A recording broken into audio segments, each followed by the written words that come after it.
नमस्कार दर्शक बंधु, चलतु जानिबा निजर शत्रु को हरैबार सबुठारु भल उपाय। चाणक्य नीति। चाणक्य नीति चाणक्य द्वारा रचित एक नीति ग्रंथ अटे, जहाँकि मानव समाज को सुख और शांति रे चलेबा पई अनेक महत्वपूर्ण टिप्स दिया जाय थाए, जार पालन करी व्यक्ति निज लाइफ रु समस्या रूपक अंधकार को दूर करी खुशीर आलोक आनी पारिबो। तेबे आचार्य चाणक्य निज ग्रंथरे लिखिछन्ति जे प्रत्येक मनुष्य को निजर क्रोध को प्रथमे काबू को आनिबा को पड़िबो, कारण क्रोध हेउची व्यक्तिर परम शत्रु। राग समय रे व्यक्तिर शक्ति और विवेक अधा होई जाय थाए। क्रोधित अवस्था व्यक्ति केउ सबु भूल की ठीक कार्य करि देई थाए, से निजे मध्य सेही समय रे जानि पारि न थाए। जदि आपणकर केही शत्रु थांती, तेबे सेमानकु परास्त करिबा पई आपणको किछि विशेष कथा उपरे ध्यान रखिबाकू पड़िबो।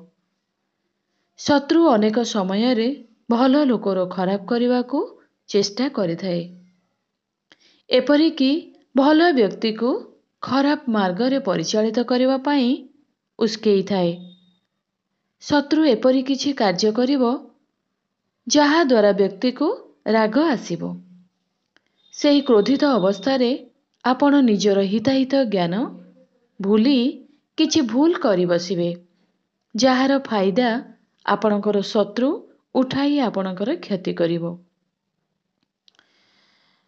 तेणु जेतेबेले आपणकर शत्रु आपणकर अनिष्ट कि आपणकर निंदा करुछि बा आपणको खराब कार्य करिबा पई कहुछि, तेबे आपण रागवशतः संगे संगे प्रतिक्रियाशील होई पड़ंतु नाही।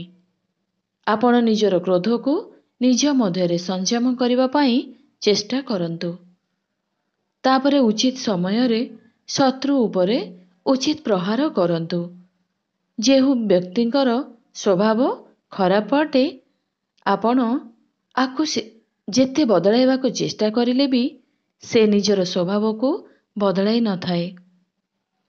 हेले एपरी व्यक्ति ठारू आपण दूरेकी रुहंतु, नचेत ताकू ताहार व्यवहार और कर्म अनुजाई उचित शास्ति देबाकू चेष्टा करंतु। हेले शत्रु को शास्ति रूपे एपरि प्रहार करंतु से जेमिति जीवन रे आपणको सह किछि भूल करिबाकू कि आपणको विषय रे अनिष्ट चिंता करिबा पूर्वरु 100 थर भाबिबो।